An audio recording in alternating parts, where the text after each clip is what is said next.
여랑야랑 시작합니다. 정치부 이민찬 기자 나왔습니다. 첫 번째 주제 보시죠.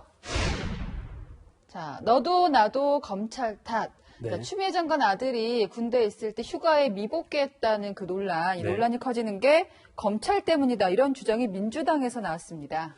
김용민 민주당 의원의 SNS 글이 그런 논란을 낳고 있습니다. 김 의원은 판검사들의 악의적 사건 지연 처리, 교묘한 직무유기에 대한 처벌 규정을 마련하겠다고 적었습니다. 여기에 최민희 전 의원이 검찰이 8개월이나 수사를 안 하는 이유가 불순하다고 댓글을 달았는데요.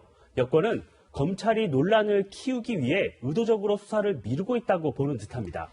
자, 국민의힘에서는 정반대로 해석을 하고 있잖아요. 그런데 현행 형사소송법에도 사건 처리 기한을 정해두고 있지 않나요? 맞습니다. 국민의힘은 그 대목을 고리로 추 장관과 검찰의 공세를 펴고 있습니다.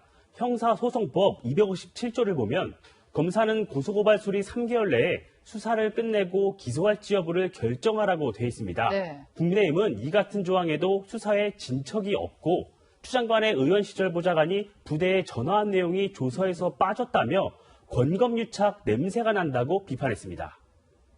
8개월째 수사를 뭉개고 있는 검찰 또한 장관의 눈치만 살필 뿐 의지가 보이지 않습니다. 추 장관과 윤석열 총장에게 특임검사 임명을 요청합니다.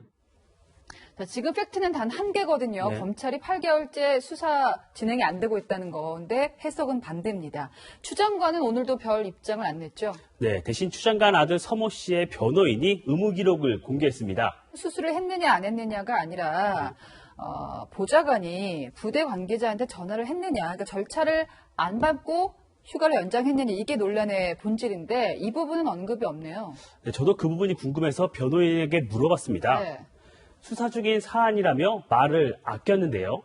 병가 중인 서 씨가 군에 이 서류들을 어떻게 제출했는지도 그렇죠. 물었는데 역시 답은 듣지 못했습니다. 김도우 국민의힘 의원은 병가 절차를 준수했는지 군의 외압이 있었는지가 핵심이라며 본질을 흐려선 안 된다고 지적했습니다. 자, 다음 주제 보겠습니다.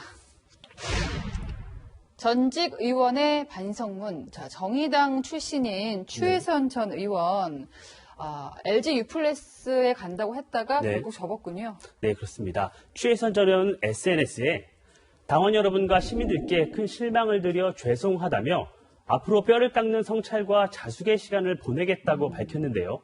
지난 3일이죠.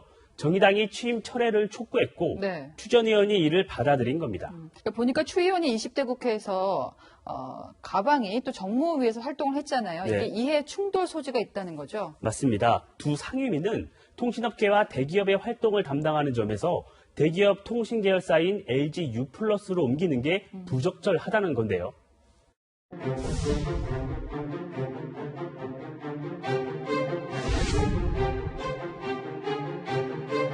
LG U+는 각종 불법 부당 노동 행위를 통해 무늬만 노동자인 근로 자영업자를 양산하고 있습니다. 문제는 원청인 LG U+입니다. 하청 구조 조정을 위해서 다른 하청의 업무를 떠넘겨 놓고 서비스 품질이 엉망이 되는 상황을 방치하고 있습니다. 특히 의정 활동을 하면서 이처럼 LG U+에 대해 강한 비판을 해왔던 탓에 이해 충돌을 우려하는 목소리가 컸습니다. 예, 지금까지 여랑야랑이었습니다.